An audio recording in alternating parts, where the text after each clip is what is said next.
Hola a todos.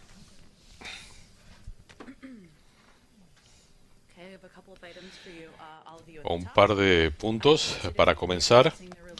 Hoy estamos anunciando la distribución de 39 millones de dólares del plan de rescate para estados, territorios y tribus para enfrentar la crisis generada por el COVID-19. Esto ayudará a pagar una sólida recuperación económica y un futuro más equitativo. Estos fondos van a ayudar a educadores de preescolar a mantener abiertos centros de cuidado infantil para darle a las familias lo que necesitan. Desde que comenzó la pandemia, como hemos hablado, más de 2 millones de personas han dejado la fuerza laboral. Eso es algo desproporcionado y esto va a ayudar. Como saben, el presidente tenía en agenda para esta tarde una reunión con miembros de la Asamblea Política Asia-Pacífico en el Congreso para discutir prioridades compartidas, incluyendo asuntos cruciales como combatir el odio antiasiático, el plan de trabajo para Estados Unidos, prioridades de infraestructura de inmigración. Anoche también anunciamos el nombramiento de Erika Norsugu como asesora adjunta del presidente para asuntos de la región Asia-Pacífico. Ella aporta su experiencia al gobierno Biden-Harris y será una voz vital para ayudar en las prioridades del Ejecutivo. Y después de la reunión tendremos una sinopsis. El presidente hará algunas declaraciones también.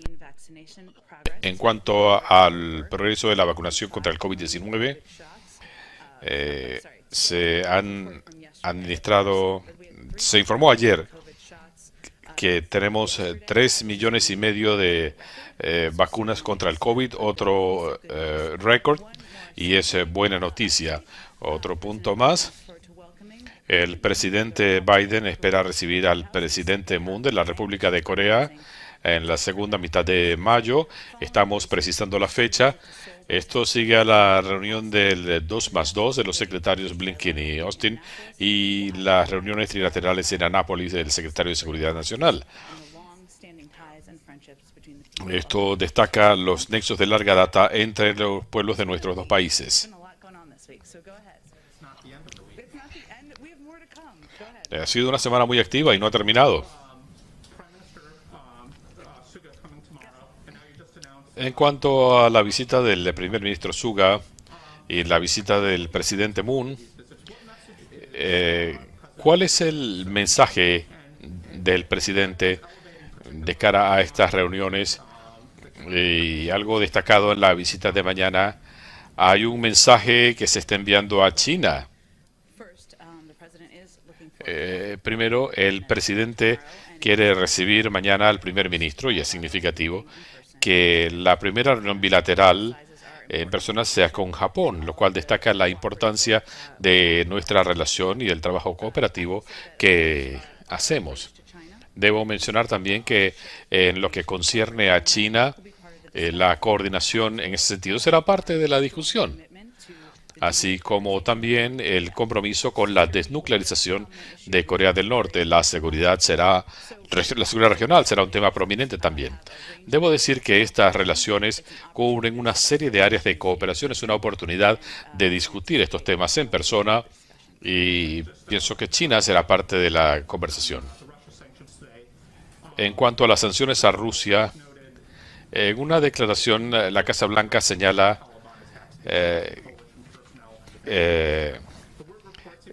actividades de Rusia en Afganistán, pero hay cierta ambigüedad. ¿Considera la Casa Blanca que Rusia ofreció recompensas por soldados estadounidenses? Pensamos que esto fue suficiente motivo de preocupación, que queríamos que la comunidad de inteligencia analizara estos temas como parte de la evaluación. Ellos piensan que funcionarios de inteligencia alentaron ataques del Talibán contra personal de Estados Unidos y de la coalición. La razón por la que tienen confianza moderada en esto se debe en parte a que depende de reportes de detenidos y a las dificultades operativas en Afganistán. Así que es difícil tener esta información de inteligencia. Debo decir que nuestra comunidad de inteligencia opina o considera que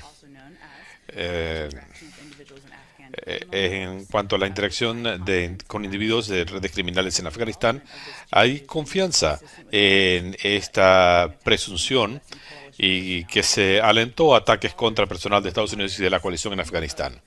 Aun cuando es pues una presunción de bajo nivel, fue importante que la comunidad de inteligencia lo analizara y por supuesto no nos vamos a quedar de brazos cruzados aceptando que se ataque a nuestro personal por agentes foráneos.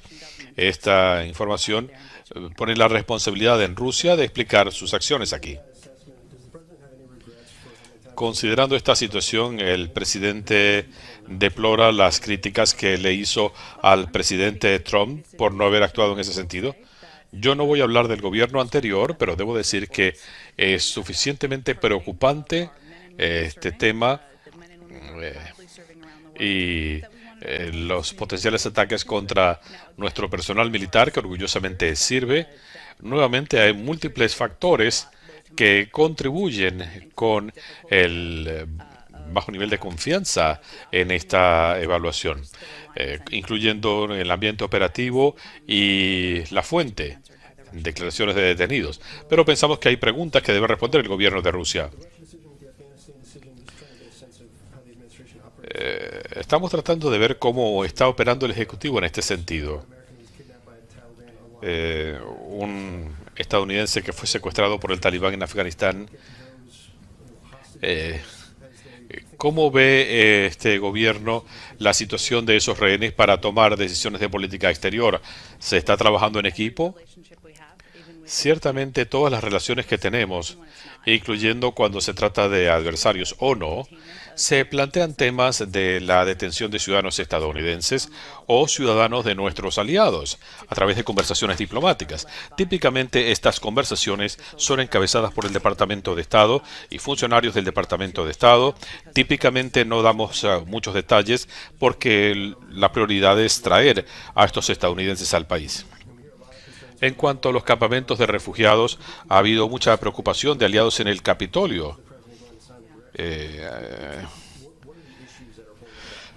¿Cuáles son los temas que están obstruyendo el avance de la agenda del presidente? Han hablado con los demócratas. Hay razones tangibles por las que no se ha firmado todavía. Puedo asegurarles que el presidente sigue comprometido con estos temas. Él piensa que los refugiados y los inmigrantes son vitales para nuestro país, lo han sido durante décadas, y es por eso que él ha propuesto una reforma inmigratoria amplia. Por eso él quiere mejorar el procesamiento de los solicitantes de asilo en la frontera, y él sigue comprometido con esta causa, y así lo ha señalado, pero no tengo una actualización sobre la firma. ¿Qué es lo que está frenando la situación? Este sigue siendo un tema importante para el presidente. Él quiere incrementar el número de refugiados admitidos y ese sigue siendo el caso. Se ha hablado durante años de sanciones a Rusia. Esto no los ha disuadido en el pasado porque es de esperar que estas sanciones hagan algo que no se logró en el pasado. Primero que nada, debo decir que nuestro objetivo aquí no es escalar o agravar la situación. Lo que pensamos es que queremos poner un precio a estas acciones que consideramos inapropiadas del gobierno de Rusia. Esto se ha hecho en coordinación con aliados europeos en el pasado.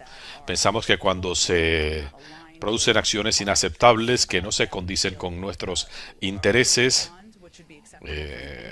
o que van allá más allá de lo aceptable en las relaciones entre países, debe haber consecuencias.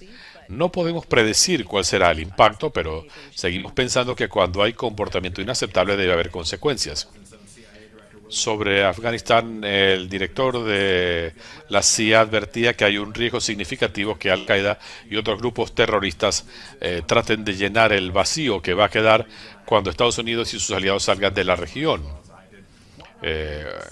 Ustedes vieron el testimonio. ¿Por qué no dejar una pequeña presencia allí, sabiendo que hay este riesgo, para apoyar la labor de la comunidad de inteligencia? ¿por qué no dejar una cierta presencia militar para protegerlos y ayudarlos en su trabajo?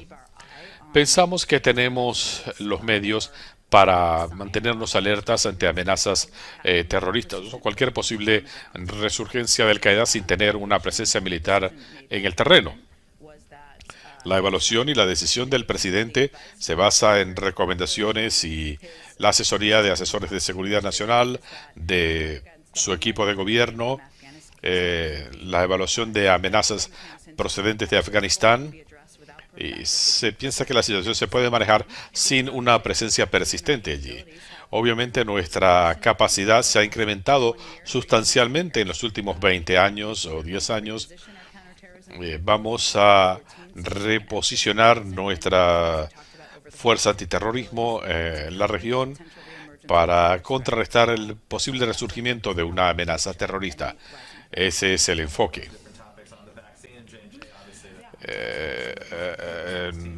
En otro tema, el tema de la vacuna de Johnson y Johnson. Esta vacuna de una sola dosis es muy atractiva para poblaciones difíciles de alcanzar. Se van a redoblar los esfuerzos para conseguir equidad en la distribución de vacunas. Debo decir que nuestro enfoque está en asegurar equidad y en hacerle frente a temas concernientes a estrategia y demás.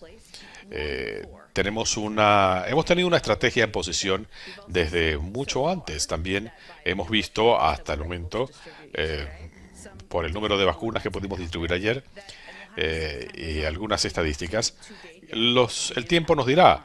Hasta el momento no hemos visto que haya habido un impacto en la confianza en las vacunas, pero hay varias cosas que hemos hecho que pensamos que van a seguir dando resultado porque estamos preparados. El lanzamiento del cuerpo de alcance comunitario, más de 6.000 organizaciones están participando en estos esfuerzos. También lanzamos un programa de $3.000 millones para darle a organizaciones comunitarias fondos y apoyo para reforzar la confianza en las vacunas.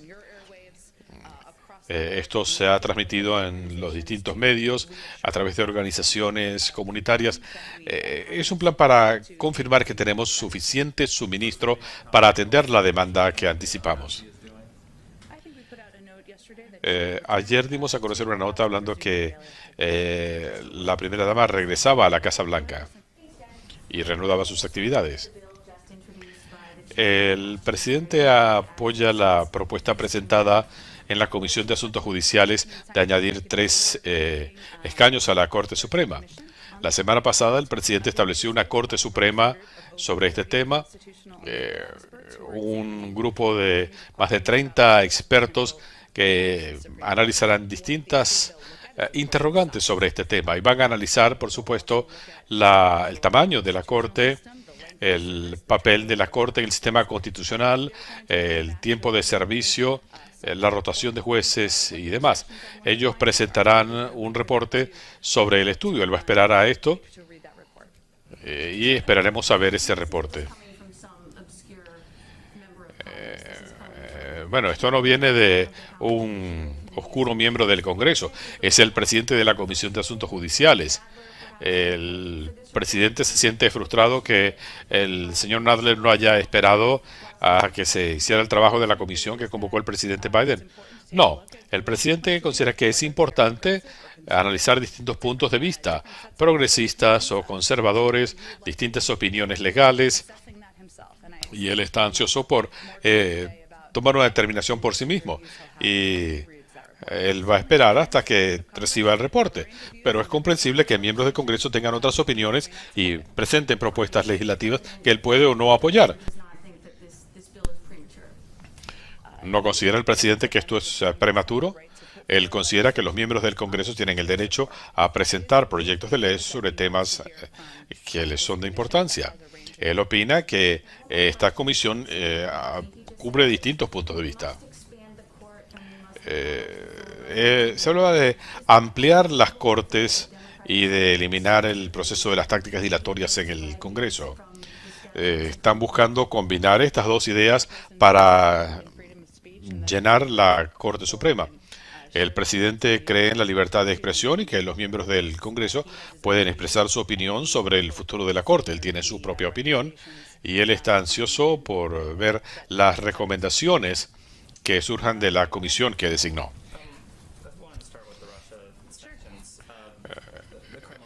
Comenzando con Rusia, el Kremlin le ha restado importancia a las acciones de hoy, diciendo que pueden seguir adquiriendo productos en el mercado secundario y hablan de que esto no incluye sanciones de fondo. ¿Pueden explicarnos esto y si es un plan más modesto del que se hubiera buscado? ¿Cuál es la razón estratégica detrás de todo esto? En términos generales, pensamos que esto era una respuesta proporcionada, pero hay diferentes pasos, ustedes lo saben y lo han reportado. Queríamos darnos la mayor gama de opciones, incluyendo una orden ejecutiva que autoriza a organismos del gobierno a lidiar con cualquier sector de la economía de Rusia o con personas que hayan tenido una función activa en acciones del gobierno de la Federación Rusa. Eso nos da total flexibilidad. Debo decir que en términos del impacto, antes de tomar estas medidas, Estados Unidos solamente prohibía que se compraran ciertos productos rusos. Estamos hablando ahora de la deuda soberana rusa, del rublo. Ahora estamos entrando en este ámbito, pero nuevamente tenemos el mayor número de opciones y esperamos poder avanzar con una relación productiva y predecible. Como decía, seguimos pensando que es importante responder y que las acciones inaceptables tengan consecuencias. ¿No consideran entonces que esto sea desproporcionado? No tengo nada que pronosticar. Obviamente pensamos que es una mala idea, pero esto fue lo que nos pareció apropiado en cuanto a estas acciones. Ayer se hablaba del resentimiento de intérpretes y otras personas que ayudaron a las fuerzas militares en Afganistán. ¿Tiene más detalles sobre esto? Sobre los baches, las leyes de inmigración y problemas que se remontan al año pasado. Les daré más detalles del equipo de seguridad nacional. Debo decir que vamos a seguir trabajando con el Congreso para agilizar y ampliar la concesión de visas especiales. Queremos trabajar con y ayudar a personas que han servido y han sido aliados importantes de nuestro personal en Afganistán. Y, por supuesto, queremos mantener una presencia diplomática allí también para que nos ayude en esto.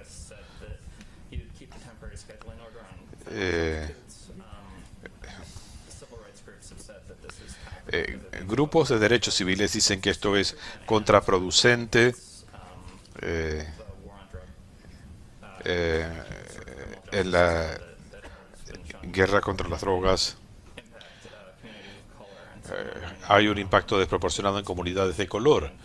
¿Pueden explicarnos la decisión y responder? Esta fue una decisión que se tomó por recomendación del Departamento de Justicia. Debo reiterar que estamos comprometidos a evitar que la legislación expire, pero también hemos expresado preocupaciones con respecto a algunos elementos que incluyen las sentencias mínimas. Estamos teniendo conversaciones sobre este tema, pero queremos evitar que la legislación expire y reconocemos el papel que tiene. La Casa Blanca ha dicho reiteradamente que quiere tener una relación estable y productiva con Rusia, pero eso parece ir o contradecirse con las acciones de Rusia. Quieren ser impredecibles y han sido desestabilizadores en sus acciones. Entonces, ¿es esta una meta realista, tener una relación estable y predecible con Rusia? Pensamos que ese debe ser nuestro objetivo. Parte de nuestro objetivo, como usted dice, es tener una relación estable y predecible donde haya espacio para trabajar en áreas donde hay oportunidades de colaboración y resolver las áreas donde puede haber dificultades. No nos vamos a adelantar a esas discusiones. Obviamente sigue habiendo dificultades, hay elementos que son de adversarios, pero queremos reducir la tensión y llegar a un punto donde la relación no se agrave progresivamente. Ese es el enfoque del gobierno y del presidente. Hay algo que el gobierno quiere hacer de manera diferente a sus predecesores respecto a Rusia y que no han logrado esa relación predecible que al parecer querían todos los gobiernos anteriores. Hay algo diferente que vaya a hacer este gobierno. Lo primero es que vamos a ser claros con Rusia en el sentido de que cuando sea necesario habrá repercusiones y que no nos vamos a refrenar en cuanto a responder a su comportamiento. Por otra parte, la conversación del presidente con el presidente Putin, su invitación a una conversación sobre áreas de interés común, ya sea trabajar conjuntamente en negociaciones nucleares o estos temas, eso es indicio que pensamos que podemos trabajar juntos en áreas en las que estamos de acuerdo y seguir dejando en claro las áreas donde hay divergencias. En cuanto a las sanciones, Rusia ha dicho que esto hace que la idea de una cumbre, como propuso el presidente Biden, como algo mucho menos probable. ¿Sigue esperando el Ejecutivo que se concrete la cumbre con Putin? ¿La Casa Blanca va a insistir en esto? La invitación sigue en pie y pensamos que será un buen paso de avance para avanzar hacia el desarrollo de una relación estable y productiva. En cuanto a la FDA y la vacuna de Johnson Johnson, hay frustración en la Casa Blanca que la decisión esté en suspenso en este momento y que tome 2 días más para decidir si se va a cambiar algo. La ciencia se mueve a la velocidad de la ciencia. Si quieren revisar más datos, bueno, la FDA es el referente mundial y su enfoque minucioso y transparente debe darle confianza al pueblo estadounidense del papel que desempeñan y lo que está haciendo Estados Unidos en lo que concierne a la aprobación de vacunas que van al mercado. Seguimos teniendo confianza en que tenemos los suministros necesarios para enfrentar la demanda. Como estamos preparados y abastecidos, seguimos teniendo confianza. También hemos visto, como decía al comienzo, situaciones positivas en las últimas 24 o 36 horas en cuanto al número de individuos vacunados y demás. Pensamos que la FDA, su proceso de revisión es transparente, es apropiado, es el referente mundial y vamos a ver cuál es el resultado.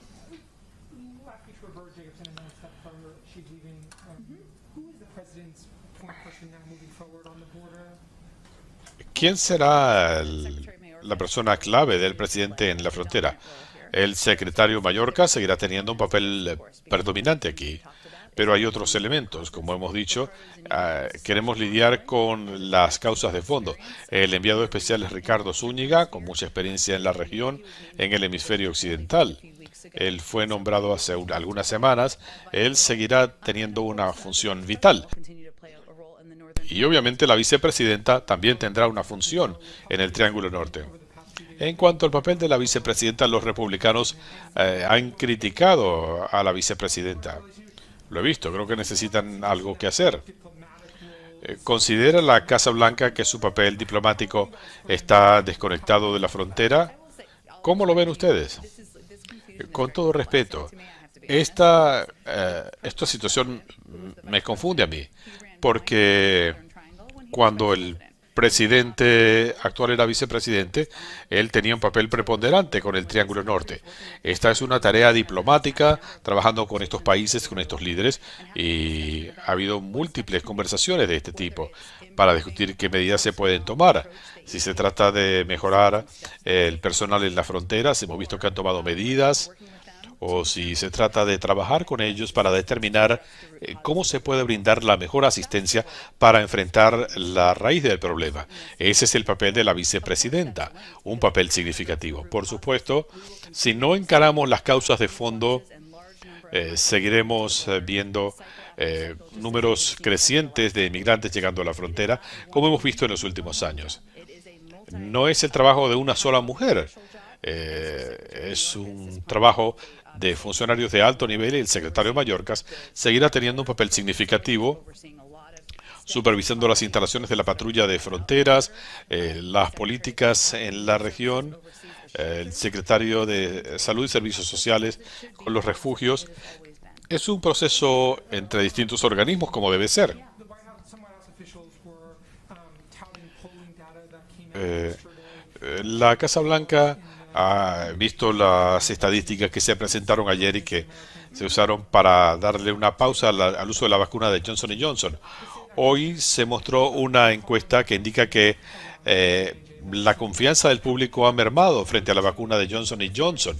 ¿Cómo pueden conciliar estas dos corrientes y cuál es la posición de la Casa Blanca? Primero que nada, la encuesta a la que usted se refiere mide la confianza en la vacuna en general.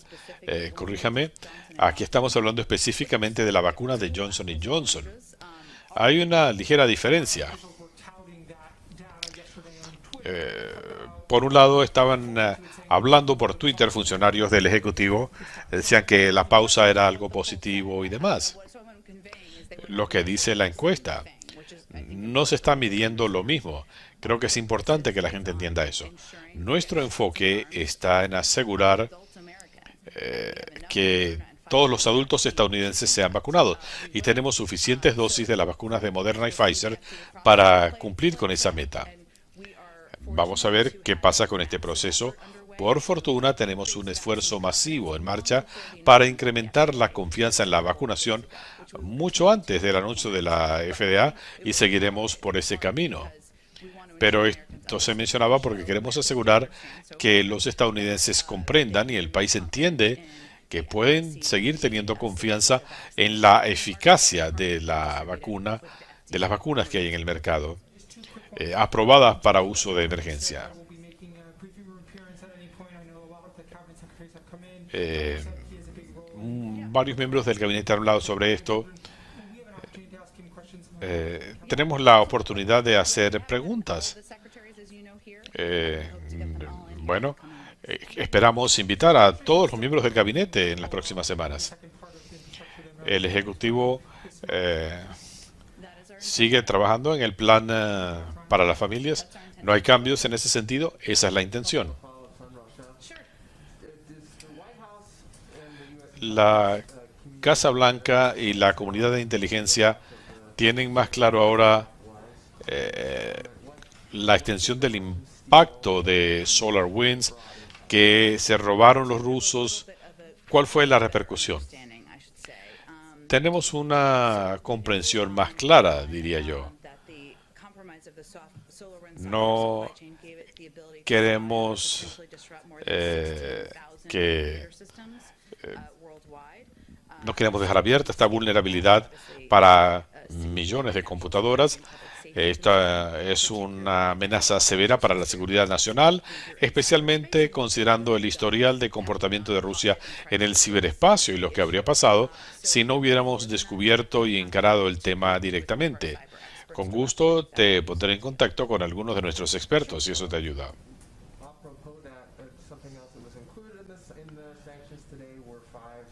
Otro elemento incluido en las sanciones es el tema de las firmas de seguridad cibernética de Rusia.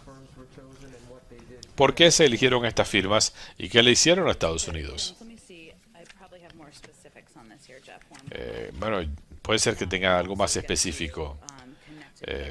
Si no, puedo conectarte con nuestros expertos para responder a eso.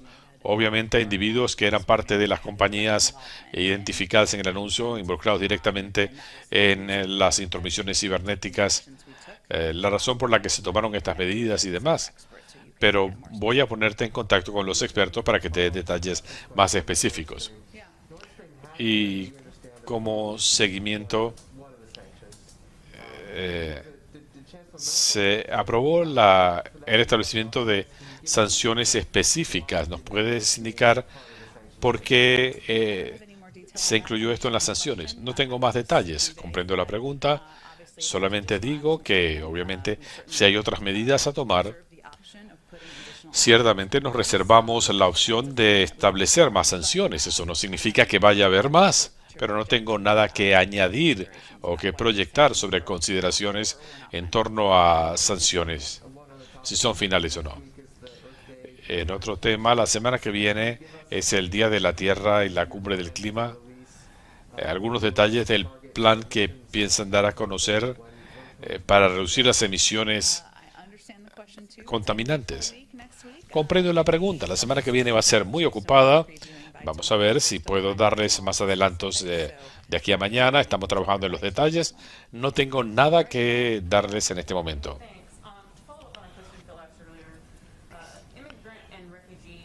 Eh, el tema de los refugiados, dicen que no recuerdan que un presidente haya tomado tanto tiempo después de anunciar que aumentaría el tope del número de refugiados para ponerlo en práctica. Nuevamente, el presidente sigue comprometido con este tema, quiere incrementar el número de refugiados admitidos. Queremos que los refugiados y los inmigrantes sean tratados de forma humanitaria y esto se evidencia en sus políticas, pero no tengo nada específico. Sobre infraestructura, la presidenta Pelosi dice que quiere tener esto finiquitado para el 4 de julio. ¿Cómo van las negociaciones con los republicanos? Pues quisiéramos ver cierto avance y el presidente le gustaría que la legislación fuera aprobada este verano. Están alentando al Senado a aprobar propuestas tradicionales. Ciertamente pensamos que debe haber convergencia sobre muchas propuestas. Es alentador. Son alentadoras muchas conversaciones que hemos sostenido hasta la fecha. Estamos evaluando distintas ideas y esto debe ser una oportunidad para eso. Así que seguimos abiertos a el rumbo a seguir. No vamos a predeterminar si todo esto se debe hacer de una sola vez, en una sola medida.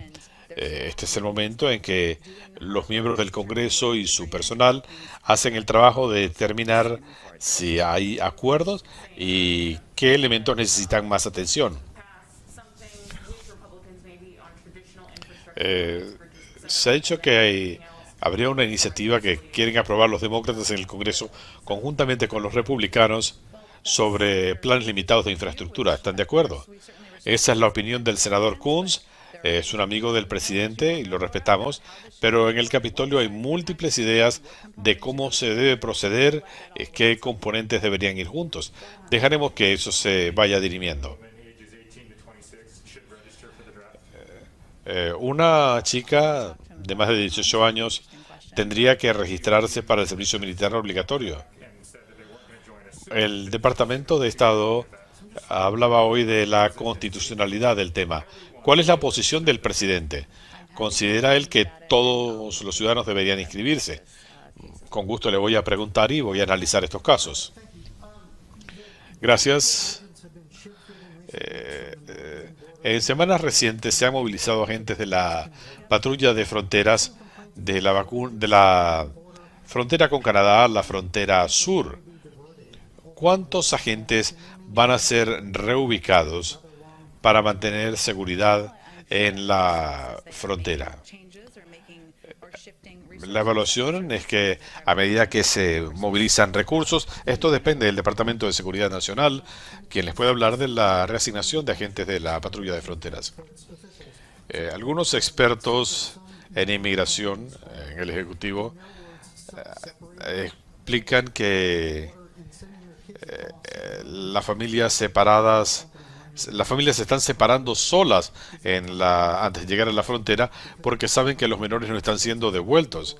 ¿Es esta una consecuencia inesperada y la gente no se está aprovechando de esto? Es una consecuencia inesperada, sin duda. Hemos sido claros y seguimos llevando el mensaje que la frontera no está abierta, que se trata de un viaje peligroso y aun cuando las familias hacen esto, hay muchos niños que están emprendiendo un viaje muy peligroso, aunque sea por corto tiempo o distancia, pero no tengo la intención o no tenemos intención de redefinir el tratamiento de los niños en cuanto a tratarlos de manera humanitaria y segura. El presidente no está descartando la posibilidad de revisar su propuesta o de escuchar recomendaciones para ampliar la Corte Suprema. Creo que esto se está adelantando al proceso. Esta es una comisión con funcionarios, algunos muy progresistas, otros muy conservadores. Van a analizar múltiples ángulos. Uno es el número de magistrados en la Corte. Ciertamente el presidente quiere revisar el reporte cuando se lo presenten y esto sin duda incidirá en los que va a pensar de ahí en más, pero todavía no ha tomado una decisión. Pero él no ha descartado la idea. No se puede inferir entonces que él está considerando la idea de ampliar la Corte. Él mencionó el tema durante la campaña, su posición no ha cambiado, pero él piensa que es importante analizar una serie de asuntos en la Corte dada la politización y eso es lo que le ha pedido a esta comisión que evalúe.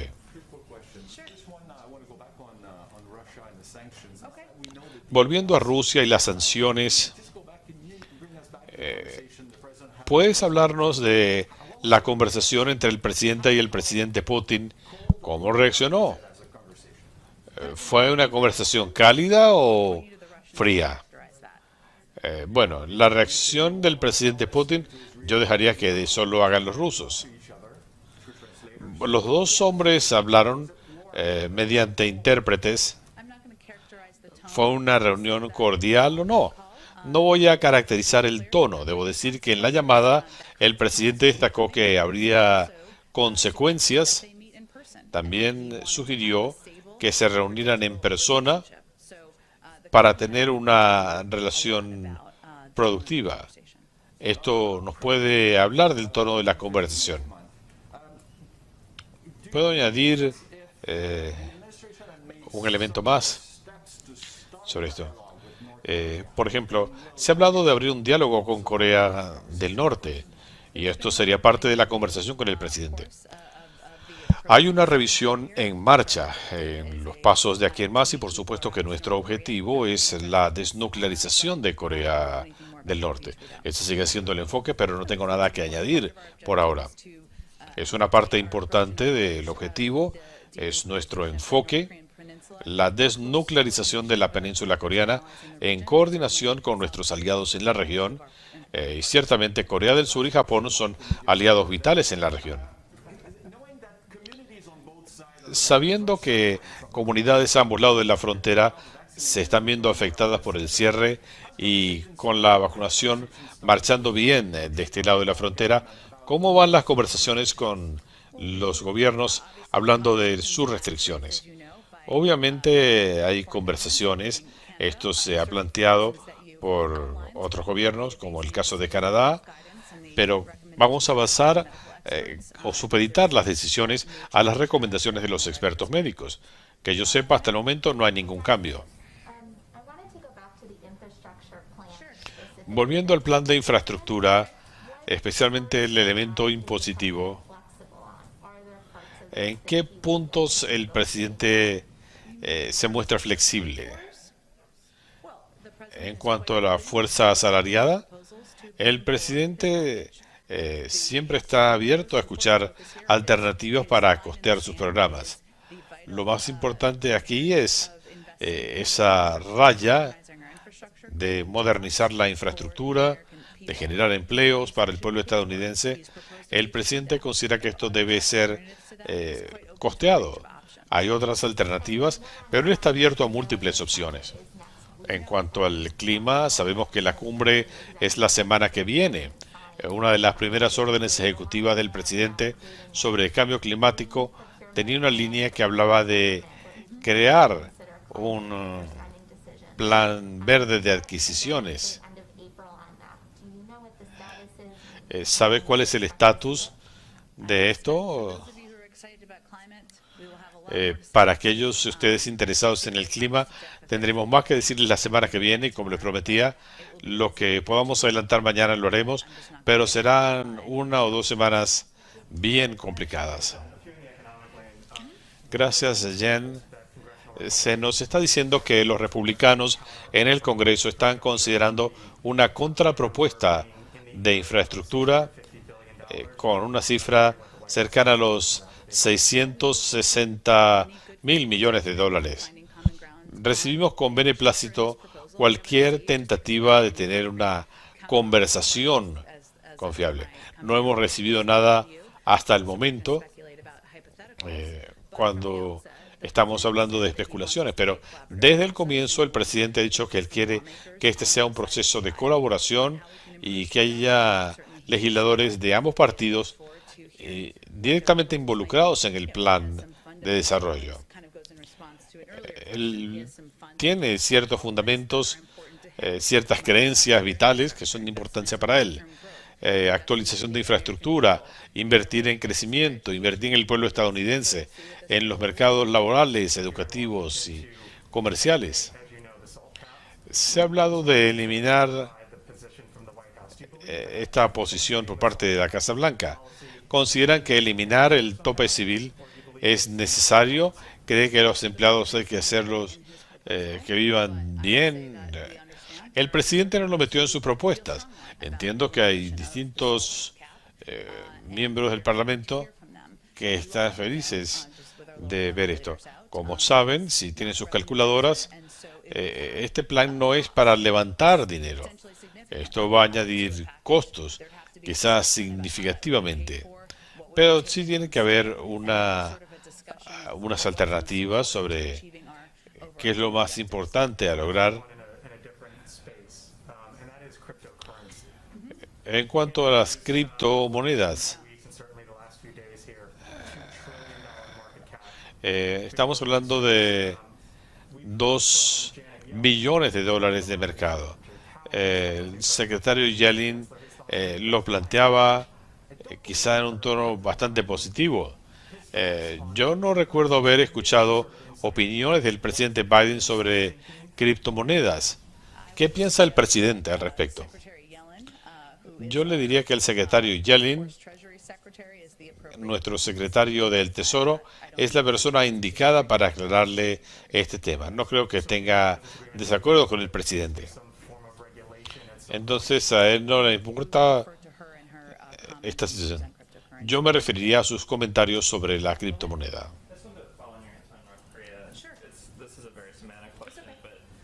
Esta es una pregunta mayormente semántica, pero ya que Estados Unidos quiere mantener la ley de certificación, eh, bueno, quizá usted nos pueda explicar por qué ha habido este cambio en estas negociaciones. ¿Qué nos puede decir de cara a un proceso de largo plazo? Este es un indicio, apenas. Entendemos que quizá he visto cientos de estas. Es un buen ejercicio, a veces decimos que sí, a veces decimos que no. Entendemos las tensiones que vislumbra el gobernante de Corea del Sur. La conversación sobre las cortes ciertamente se presta a incorporar las alternativas. Él ha hablado de la comisión la semana pasada. ¿Considera el Senado que la gente que va a votar a los 16 años mantiene una idea, sigue creyendo en eso? El presidente opina que es importante analizar múltiples asuntos concernientes a las Cortes, y esto es indicio de que él ha visto el impacto en años recientes y que es hora de analizar esto de manera fresca, tiempo de servicio, las prácticas de selección de casos. Y en cuanto a las vacunas, lo que hemos escuchado de Johnson Johnson para los próximos 10 días, la Casa Blanca piensa que tiene suficientes dosis para vacunar a todos los estadounidenses que quieran hacerlo para fines de julio. Mi pregunta es, hay que hacer un cálculo de la Casa Blanca. ¿Cuántos estadounidenses consideran ustedes que no van a querer la vacuna? ¿En qué se basan para fijar una cifra? Bueno, voy a tratar de responderle, al menos en parte. Cuando decimos que vamos a tener suministros de para todas las poblaciones vulnerables, significa que para fines de mayo será un número muy alto de la población. Lo reconocemos. Y otro elemento fundamental es que va a haber si renuencia a vacunarse. Estamos teniendo campañas masivas de vacunación sobre la eficacia, sobre una serie de mensajeros. Tenemos confianza en eso. Pero vamos a hablar de lo que pensamos que venga dentro de la demanda.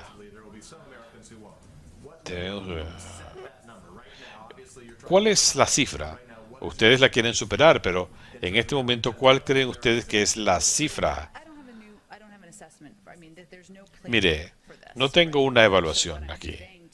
Lo que estoy diciéndoles es que cuando decimos que tenemos suficientes vacunas para el 80% de la población para fines de mayo, eso llenaría las expectativas. Pero esto se hace día tras día, semana tras semana. Me imagino que para entonces estamos hablando de millones de dosis suministradas. Hay 232 estadounidenses elegibles. ¿Cuál es la cifra específica que tienen en este momento? No tengo cifras que compartir. Una última pregunta. En cuanto a la comisión que mencionabas, también se encargará esta comisión de reformas a cortes inferiores. Analiza 5 puntos. La Corte Suprema, así que ese será el foco primordial. El tiempo de servicio, la formación del tribunal, las dimensiones del tribunal y las prácticas de la Corte Suprema. Ese será el tema. Este es el foco de la comisión. Gracias.